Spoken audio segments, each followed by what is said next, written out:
Module 23.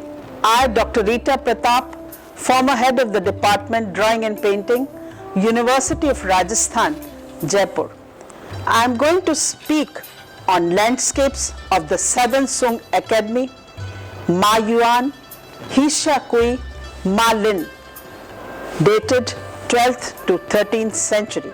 In 1138, after some unsettled years, the Shung capital was finally established at Hangzhou, and the imperial court came into new surroundings, the luxuriant terrain of the region known as Chang'an, literally south of the river, that is of the Yangtze. At the Southern Sung Academy, Li Tang had created into something more lyrical and romantic, chiefly by combining his axe-cut texture stroke with a new subtlety in the manipulation of ink tone.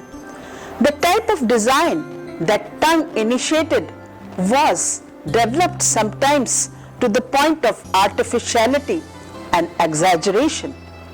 In the so-called side-horned or one-corner composition.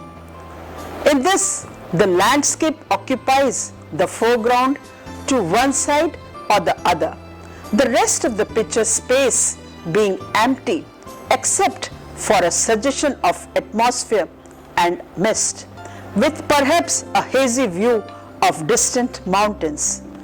By means of this convention, the artists were able to depict views that must have been very familiar to people gazing out across the West Lake from Hangzhou.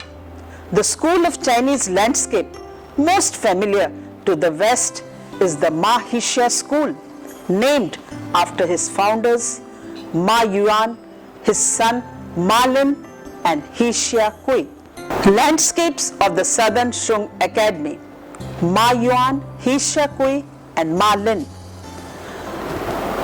In 1138, after some unsettled years, the Shung capital was finally established at Hangzhou, and the imperial court came into the new surroundings, the luxuriant terrain of the region known as Chang'an, literally south of the river, that is of the Yangtze. Under the spell of this very civilized city, affected by the charm of its scenery and by the poetic pleasures to be enjoyed on the shores of its renowned West Lake, the Painting Academy was instilled with a new lyrism. The rugged peaks and windswept plains of the northern school were ill-suited to this gentler mood. The styles of Kuei and Fan Quan continued to be practiced by some of the painters in the north under the Qin invaders, but only as a minor local tradition.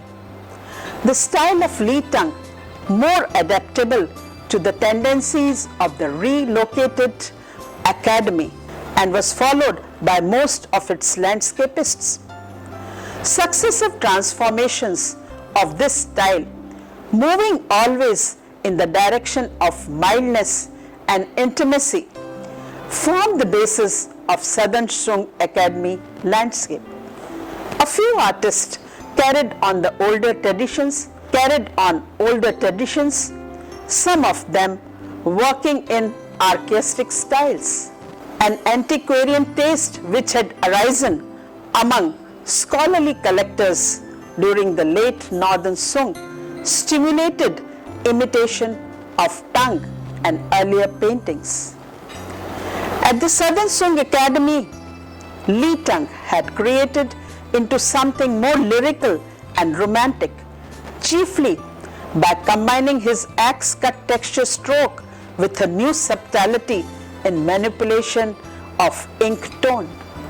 The type of design that Tang initiated was developed sometimes to the point of artificiality and exaggeration in the so-called side-horned or one-corner composition. In this, the landscape occupies the foreground to one side or the other. The rest of the picture space being empty except for a suggestion of atmosphere and mist, with perhaps a hazy view of distant mountains. By means of this convention, the artists were able to depict views that must have been very familiar to people gazing out across the West Lake from Hangzhou. The school of Chinese landscape most familiar to the West is the Hsia school, named after its founders, Ma Yuan, his son Ma Lin, and Hsia Kuei. As these men were neither scholars nor high officials, so they did find no place in the dynastic history or in the writings of the literati. But their countless followers painted pictures of such broad and immediate appeal that they have, in addition to their great popularity in their homeland, remained the favorites of foreigners through the centuries. Thousands of works by followers and few originals by Ma and Hsia themselves were carried abroad by travelers and merchants, first to Korea and Japan and later to Europe and America, where imitations were imitated and became the model for the whole school of landscape. Ma Yuan belonged to a family of painters. His father, grandfather, and great-grandfather had all served in the academy, and the evolution of the style that he brought to maturity may have taken place largely within this family tradition. Yuan became painter in attendance under the Emperor Kuan who reigned from 1190 to 1094, received the golden girdle under his successor Ning Tusung, and was still there when Li Tusung ascended the throne in 1225. Ma Yuan is chiefly famous for his ink landscapes on silk, which were enormously admired at the court and imitated by academicians and professionals of widely varying talent. Playing the lute in moonlight is a hanging scroll belonging to early 13th century and in the National Palace Museum, Taichung, Taiwan. This picture is worth appreciating. His other creations on fan paintings is bare willows and distant mountains and a sage under a spreading plum tree. This is a fan and it is in the Museum of Fine Arts, Boston.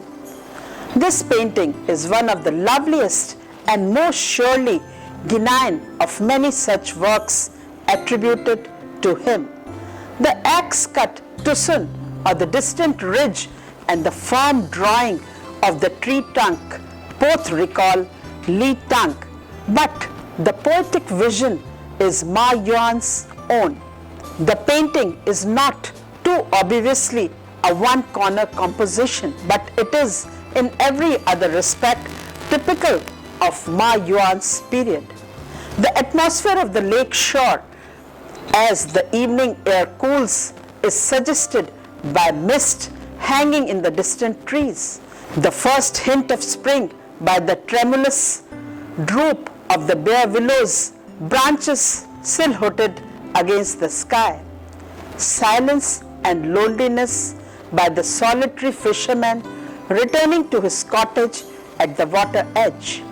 The theme of Ma Yuan's signed album painting is titled Walking on the Mountain Path in Spring, is painted in ink with light colors on silk.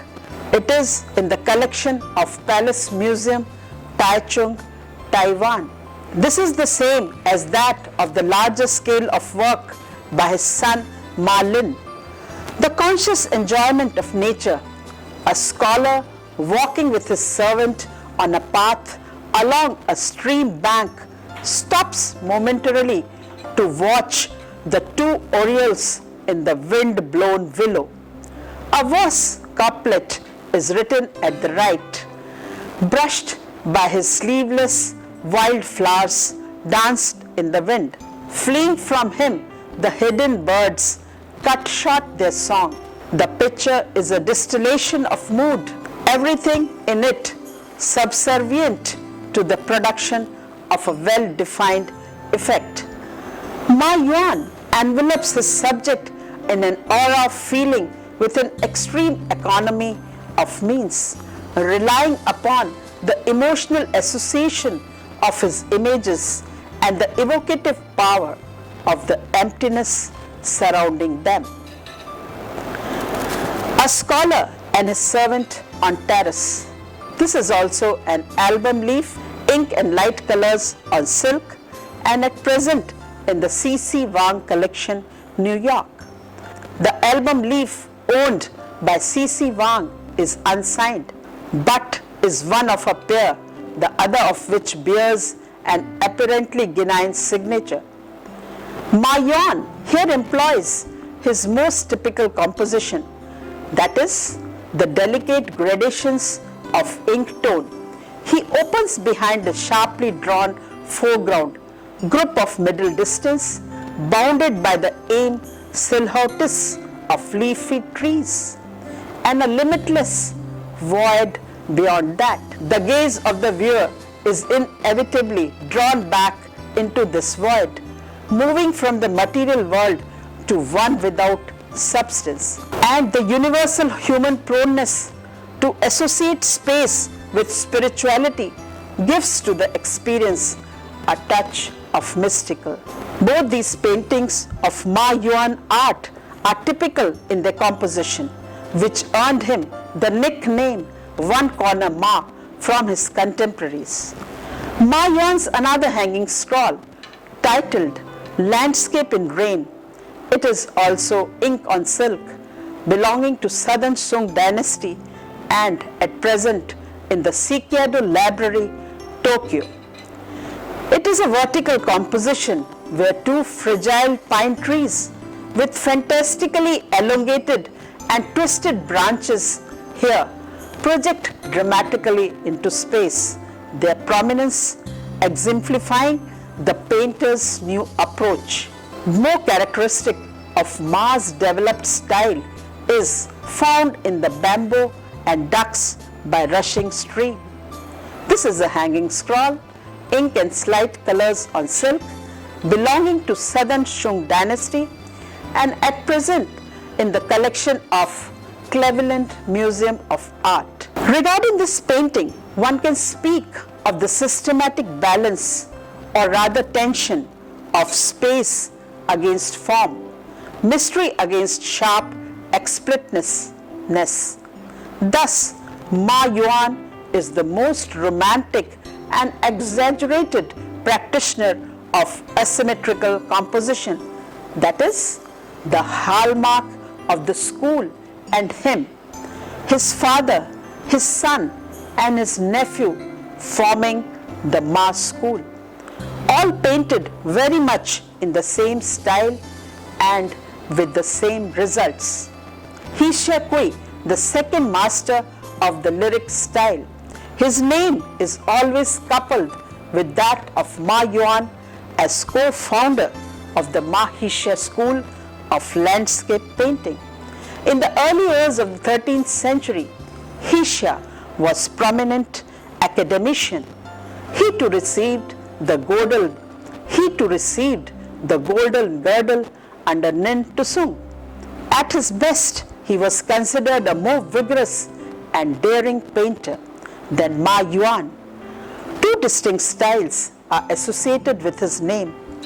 One of these appears is a fragment of a longer scroll, 12 views from a thatched hut. This is also a section of a hand scroll, ink on silk, belonging to Southern Song dynasty and at present in Nelson Etiquette Museum of Art, Kansas City. This scroll has only 4 views now remains, that is, the flying geese over distant mountains. Returning to the village in mist from ferry and the clear and sonorous air of the fisherman's flute, and lastly the boats moored at night in a misty bay. This hand scroll is, in a way, much more sophisticated than any hand scroll of the northern Shung period. The brushwork completely in ink. There is no color. Forms are simplified. Tree trunks are indicated by heavy thick outlines that seem also to model them in the round. Rocks and mountain sides are treated as plains indicated by washes. Distant objects are misty and simplified to an almost abstract, hazy pattern, a technique of some significance in the later development of a spontaneous approach to landscape. Hsia Kuei is also famous for another manner, more directly Northern Shung style, and very much respected and admired in China. This is best seen in his long hand scroll, a pure and remote view of streams and mountains. This is also done on paper with ink. It is a section of a hand scroll belonging to Southern Shung dynasty and at present in the Palace Museum collection, Taichung. This hand scroll, without doubt, is the greatest and supreme surviving masterpiece in the whole of Hsia school. In fact, that it is painted on paper instead of silk allows the brilliance of the brushwork to be appreciated. The fire and energy of Hsia Kuei's brush is sustained throughout the scroll's great length of over 32 feet. Dry strokes applied with a slanting brush for rock surface. The foliage done with a split brush. What the Chinese praise most highly, however, is Hsia Kuei's control of ink values, from the subtlest washes to the richest black. The modeling of rocks in broad, powerful axe-cut tusun and expression of the solid mass in terms of vivid highlights and dark areas owe much to Li Teng and Kuei. It is said that the landscapes of Yuan and Hsia Kuei found their way to Japan. Ma Lin, the master of the school who has been mostly unjustly treated, is Ma Lin, son of Yuan. He began his career overshadowed by 4 generations of famous ancestors.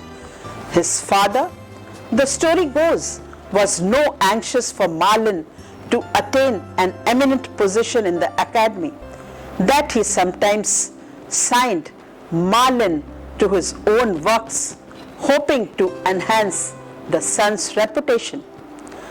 But judging from extant works of Ma Lin, he was quite capable of standing alone.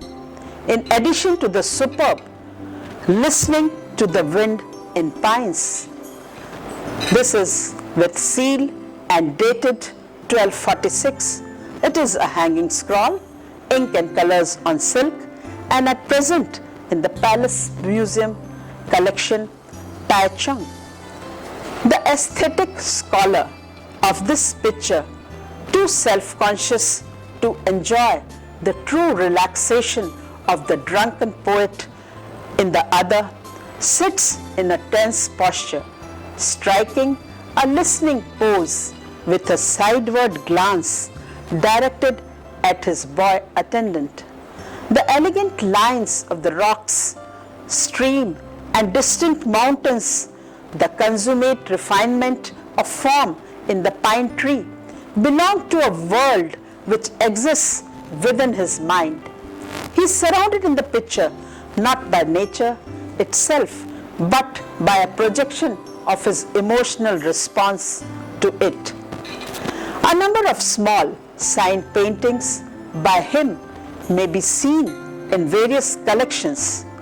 One of them is Waiting for Guests at a Lamplight. It is a mid-13th century album leaf, ink and colors on silk, and at present in the Palace Museum collection, Taichung. This painting belongs among the most exquisite of all southern Sung creations in the idyllic mode. As twilight falls in a palace courtyard, a nobleman sits at the entrance to the pavilion, preparing to welcome guests to a night banquet. Servants outside stand ready to light candles along the path between flowering trees. Color is used with unusual effectiveness in imparting the feeling of this moment. A yellow moon in dusky blue-green sky, blue hills, a glow of yellow lamplight under the eaves, pale green leaves and violet blossoms on trees. The Chinese title of the picture refers to verses by the tongue poet Li Po on a theme which must have suited the spirit of the Hangzhou court in these last declining decades of the dynasty. Since life is so brief, it suggests we must light candles and make the most of the hours of darkness. The fragrance of spring clearing after rain. It is a mid-13th century painted album leaf, ink and light colors on silk, and at present in the Palace Museum collection, Taichung. This picture of trees, bamboos and briars growing in disorderly profusion on the bank of a stream. Mist drift over the marshy ground and among the trees. An aged and twisted plum tree growing from between rocks put forth new buds. The painting thus anticipates development in the Yuan and later dynasties, where there was no longer to be any fixed relation between a style and an expressive uses to which it was put.